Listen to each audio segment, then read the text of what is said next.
Today's video is sponsored by Anne's Fire. There is no better tool for promoting liberty than the novel Atlas Shrugged by Ayn Rand. Atlas was voted the second most influential book in America in a Library of Congress survey. Inspiring characters, a dramatic plot, and a clear vision of life's great potential all combine to excite young readers. The Ayn Rand Institute in the US runs essay contests for students worldwide. This year, the first prize for Atlas Shrugged is $25,000. Additionally, there'll be a separate competition for anyone up to the age of 25, students and non-students, from Australia, with the first prize of $1,000. This is only the second year Australian prizes have been offered, so there may be only a few entries again, which of course means there's a greater chance of winning $1,000. The deadline for submission is the 19th of September, so spread the word to young people wherever you find them. More details at the Facebook page Anne's Fire. Link in the comments. When I was a young fella, still in high school actually, the term sensitive new age guy, or snag, emerged to describe a new type of man. The type of man that women wanted to date. One that was in touch with his feminine side. The type of sensitive individual that wasn't afraid to talk about his feelings. As I said, this term first emerged when I was in high school. Here's a play written in 1990 with snag as the title. And here's the lyrics to a song written in the same year, although I couldn't actually find the music. So it's been around for at least 30 years, and the snag is still around today. He just evolves into new forms. This article from 2016 describes a new type of snag, the spiritual New Age guy, complete with man bun and stories of how he purified his heart chakras in an ashram in India. There's a good chance he's a vegan and likes to consume copious amounts of kombucha. Basically, he's a wanker. Or more generously, he's just confused as to who he is and his place in the world, and he's trying to create an identity for himself. Often it's just an attempt to get in the pants of some gullible women who fall for New Age bullshit. And no, I'm not dismissing genuine spiritual pursuits like meditation retreats. I'm trying to distinguish between a genuine spiritual pursuit and someone that adopts it as part of his persona to increase his chances of getting laid. But back to the snag phenomenon. I think it's some combination of an idealized man as projected by what some women imagine they want, and the desire of some men to meet that ideal. Another version of the modern-day snag is the house husband, or simply a guy who has eagerly bought into blank slatist gender equality nonsense. He believes that he should share 50-50 in household chores and child rearing, even if he does more hours at work. And yes, I refuse to adopt the bullshit categorization of paid and unpaid work. Putting on a load of washing is not the same as negotiating a legal contract, performing an operation, or laying some pipe. So fuck off with your false equivalency. Yet we are constantly bombarded with this bullshit. Women are doing more housework, so men need to step up and do more. Conveniently, of course, they neglect to mention that men on average do more actual work. You know, the stuff you get paid for. Take this typically biased crap on the conversation. It starts off by telling us that new research out debunks the popular notion that women are better multitaskers, something I never believed to begin with, and in fact there's been plenty of research demonstrating the same finding before this study emerged. So of course they spin this into, given that women are no better at multitasking, why are they burdened with the majority of the domestic work? Quote, if women's brains are equally strained by multitasking, why do we keep asking women to do this work? And more importantly, what are the consequences? Our recent study shows mothers are more time-pressed and report poorer mental health than fathers. We found the birth of a child increases parents' reports of feeling rushed or pressed for time, but the effect is twice the size for mothers than it is for fathers. Second, children double mothers' time pressure again, and as a consequence lead to a deterioration in their mental health. Women are also more likely to drop out of paid work when children are born or family demands intensify. They carry a larger mental load tied to organising the needs of the family, who has clean socks, who needs to be picked up from school, whether there's enough Vegemite for lunch. All of this labour is at the expense of time planning for the next day's work, the next promotion, and so on.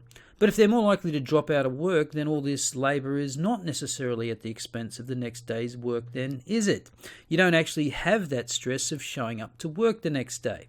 Regardless, the answer is simple. If some women are unhappy with the division of labour, ask your husband to do more. And if he won't, then get rid of him.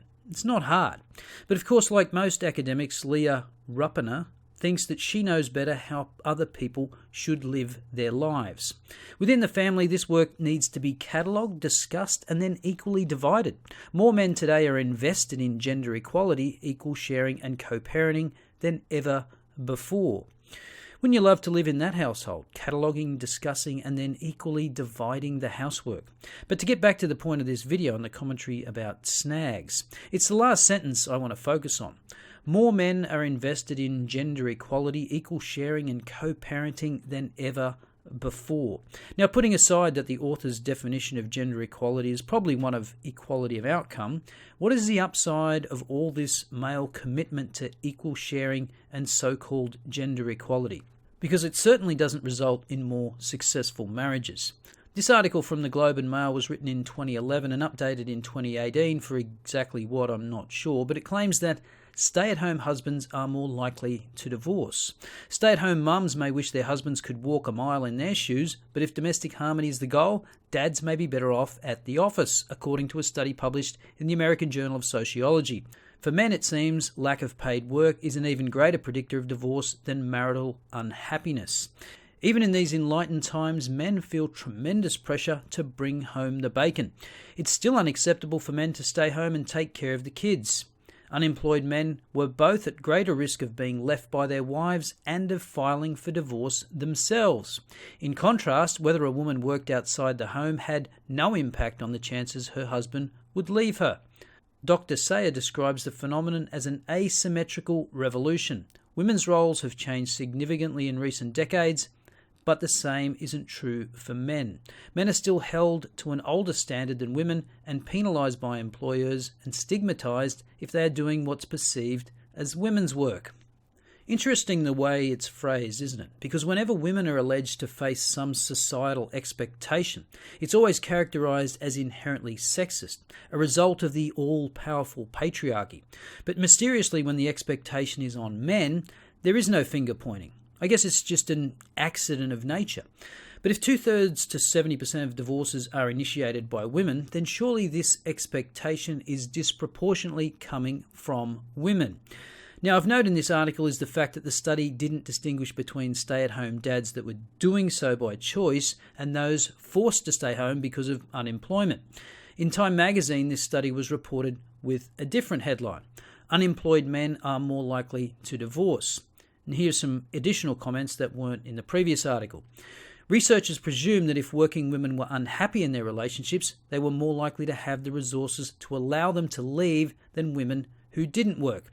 We found this, but there is nothing in that argument that says women's employment itself leads to tension.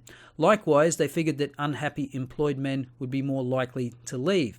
Yet they didn't find a correlation. Instead, employment status appeared to be the driving factor that led men to leave their marriage. So a guy with a job but in a miserable marriage is more likely to stay in that miserable marriage than a woman with a job who is likewise miserable. So who's the idiot in that situation? Hey, happy wife, happy life. Fuck that.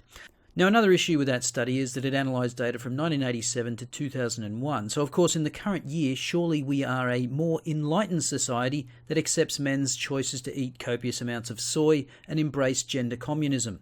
Well, not so fast. Here's a study from 2016 that concludes that the best predictor of divorce is the husband's job. Harvard sociologist Alexandra Atchen-Killerwald tracked an impressively large sample of 6,309 married couples between 1968 and 2013. She divided the data into two cohorts, those married before 1975 and those after. In the early cohort, wives who did 50% of the housework had a 1.5% chance of divorce within the next year, whilst those who did 75% of the housework had a 1.1% chance. So the more housework the woman did, the less likely she was to get divorced. In the post-1975 marriages, the amount of housework done by the woman made no difference, but the husband's breadwinning mattered a lot. If he was employed full-time, there was a 2.5% chance of splitting up in the next year. And if he wasn't, there was a 3.3% chance. And as the article notes, that might not seem like a huge difference, but they're measuring year-to-year probabilities rather than the total timeline of a marriage. So it is a significant difference. The results contradict a couple of the leading explanations for why people divorce and why so many people broke up in the 70s and 80s in particular.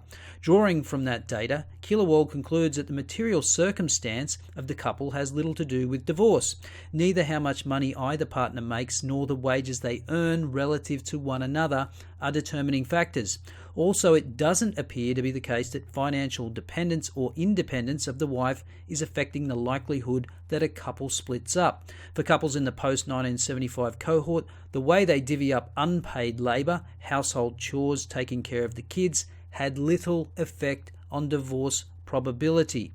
So there you have it again. Your commitment to gender communism has no effect. It's whether the husband has a job and a full-time one at that.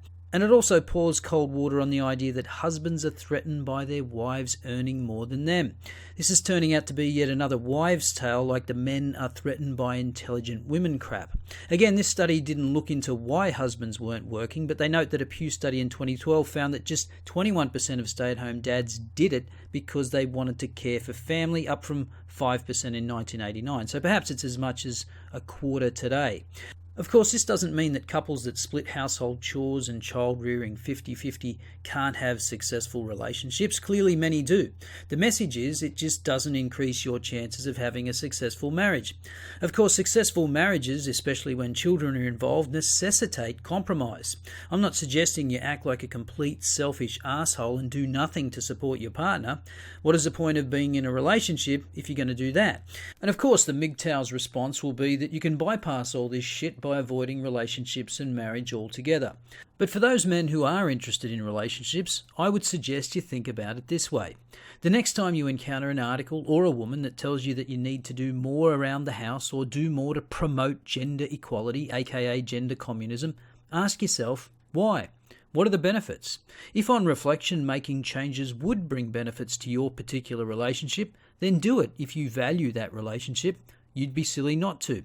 But don't just accept it as gospel. Why would you unquestioningly support an idea that has no tangible benefits to yourself or your relationship? Because you want to be an ally for gender communism? We live in an age where males are consistently told that society is inherently sexist and that we need to restructure it around the needs of women. Like the epic fail Gillette ad, which says that men being the best they can be is by making women feel more comfortable. Well, fuck that. I'm sick of being told that I have to lean in or lean out or become an ally.